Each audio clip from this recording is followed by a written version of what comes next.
Hello everyone, my name is Braden and I'm with the American Stroke Foundation.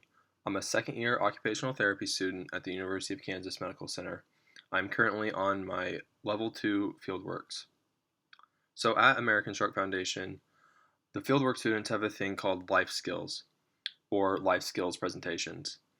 And what these are just any type of presentation or any sort of educational information that we can provide to the participants here. And so today, the topic I had selected was change. More specifically, how to implement change in your day to day life. And so this presentation is going to go over that and hopefully give you all a better idea of different ways that you can implement change in your everyday life. Change. What is it? So, the definition of change is to make or to become different. And so, there's a lot of different things in our day to day life that we can change. Some of these things can include our eating habits, our sleeping habits, our routines. Some other things that we can change just maybe not have to do with our day to day lives, but things that we can change throughout our overall life or maybe the way we see things in life. It can be our actions, our attitudes, or our perceptions. And so I think we can all agree on that there are a lot of different things in our lives that we can change. And I think we can also all agree on that there are probably things in our lives that we want to change. I think we can all agree that change is difficult. If it wasn't difficult, we would all be able to do it. And that's just for personal change. Imagine trying to foster change in a society as a whole. I don't want to get too deep into that though, because that's a whole different topic for a whole different day. So, like I've said before in the previous slides, today I want to talk about change in our day to day lives or personal change. So, when making changes, I'm sure all of us have at least failed once. And I'm no exception. I've definitely failed before. And you know what? If you look back on it, I think that's okay.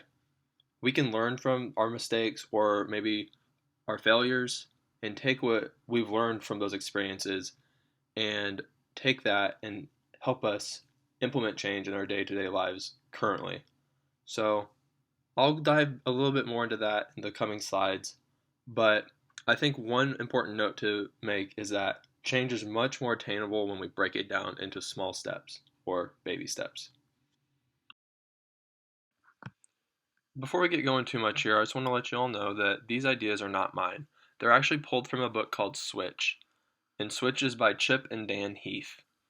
And so, what this book talks about is about mainly societal change and how it implements change over a big scale, over a large amount of people, such as a community, a company, even a region.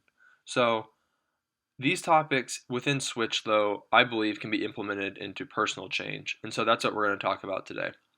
So, in Switch, the parts at play were the rider, the elephant, and the path. To break those down a little bit more, the rider is our rational side, the elephant is our emotional side, and the path is the environment we're in. So, in order to instill change in ourselves, we must first get to know the three major parts that are at play. The rider. So, the rider, it's our long term thinking. It's always thinking the big picture. It also provides us with the planning and the direction that we need. Some of the downfalls of the writer are that it overanalyzes, or sometimes it can, what we like to call it, spins its wheels. The elephant. So what the elephant's looking for, it's that short-term view. It wants that quick payout or that instant gratification. It also is our emotions, so it's our instincts. It also provides us with the strength, the energy, and the power. And what these three things do is it's what helps us get stuff done. The rider and the elephant. The relationship between the elephant and the rider is crucial for instilling that change we desire. We believe that the rider is in sole control. After all, it is perched atop the elephant with the reins in their hand. But the elephant is so much more powerful and is so much more bigger. Our emotions are what control it. And no matter how much that rider tugs and pulls, if the elephant really wants to go a certain direction, that's what will end up happening. So basically, what that's saying is that our emotions will always win, and the rider will always be outmatched by that elephant. So, in order for us to make change happen, we must appeal to both. So, What we really want to try and focus on is that when they're moving both together, the rider and the elephant, it's very easy to make change happen. But if we have an elephant that is reluctant and a wheel spinning rider, we can both assure that change will never ever happen. But how will we do that? Well, let me tell you. We can do that in three simple steps. We just need to direct the rider, motivate the elephant, and shape the path. First, let's talk about directing the rider. So we can do this in a few different ways. The first one is to follow the bright spots, or look at what's been working for us in the past and just simply replicate it. Second thing we can do is script critical moves, or don't think the big picture. We want to try and think about specific behaviors, or baby steps. And then finally, point to the destination.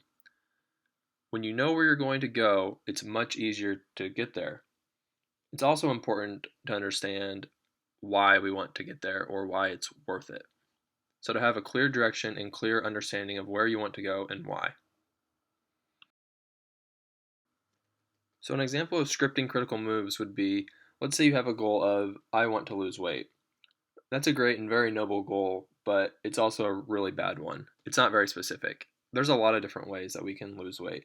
We can change our diet, we can go to the gym, we could do both, we could cut out a certain type of food, we could eat more fruits and vegetables. There's just a lot of different ways that you could accomplish that goal. So there's not a very clear direction of how we're going to get there. Yes, the end goal is there, but we have no idea how. So a better example of this goal would be, in order to lose weight, I will drink 1% milk instead of whole. And this goal is very specific and very targeted. It tells you exactly what you have to do, and it tells you your end result as well. So basically what we're doing there is we're bringing the noble goal of eating healthy within the realm of everyday behavior, which is simply drinking 1% milk. Let's talk about motivating the elephant. So find the feeling. And what this means is we want to try and instill a sense of purpose or a reason to why we want to do it. But it's important to note too that just because we know something, that doesn't mean that it's enough to cause change. So for example, a lot of us know that smoking is really bad for us, yet many Americans still smoke. We also know that eating healthy is good for us. There's multiple health benefits of having a good, clean diet, yet many Americans don't eat all that healthy. So just because we know something doesn't necessarily mean that we will make change, but it's a good place to start. Another thing we can do is shrink the change. And what this is just breaking down the change until it no longer spooks the elephant. And by shrinking the change, it becomes much more attainable and it becomes much more manageable in our everyday lives. So this slide is just reiterating what I had previously talked about, but just knowing something doesn't mean that it will be enough to make that change happen. So what we have to do is we have to find things that we care about. So someone else might have a great goal for us to do something in our day-to-day lives, but we don't necessarily care to do that. So we're not going to be that motivated to try and make that change or reach that goal. So it's important when we're doing these things to have a full understanding of what the consequences could be for the negative behavior that you're currently having, and then look at the positives of the new behavior that you're trying to implement. And so by motivating ourselves, we're much more likely to implement that change in our day-to-day lives. Lastly, let's talk about shaping the path, or tweaking the environment. I'm sure this is something we've all heard of before, but what we're wanting to do is we want to make changes to our environment that help facilitate the change that we want. So some examples of this could be, let's say you're having a hard time getting up in the mornings. You like to hit that snooze button. So what you could do is place your alarm clock across your bedroom so that when it goes off, you have to get up out of bed and walk across the room to turn it off. It kind of forces you to get up out of bed. Another one could be, let's say you want to try and eat healthier. So your goal is, in order to eat healthier, I will not eat any sweets. So what we can do there is just eliminate sweets in the house altogether so there's no temptation to ever go get them or they're not accessible to you. Those are just a few examples of ways that you can tweak your environment, but there's multiple different ways. You can tweak your environment by changing the lighting in your house or making sure there's no rugs on the ground so there's no fall hazards. There's all sorts of different things that you can do to tweak your environment to help facilitate a change in your life. So another thing we want to do is we want to try and build habits. So we want to do things every day to reinforce the behavior. And so what this really is just being consistent with the things that you're doing, specifically the ones that help build that positive behavior you're wanting to instill in your day-to-day life. All right, let's wrap things up. So for something to change, we must behave differently. In short, all change is really just behavior change. And so when implementing change, we want to focus on the writer. We want to show the writer exactly where we want to go and how to get there. We want to provide the writer with clarity. Then we have the elephant. We want to motivate the elephant. We want to get ourselves excited about what is to come. We want to create desire. And then finally, shaping the path. We want to remove the obstacles that might be causing us to fail, and we want to create ease for both the elephant and the rider. Thank you all very much for listening, and I hope this presentation can help you all implement change in your day-to-day lives.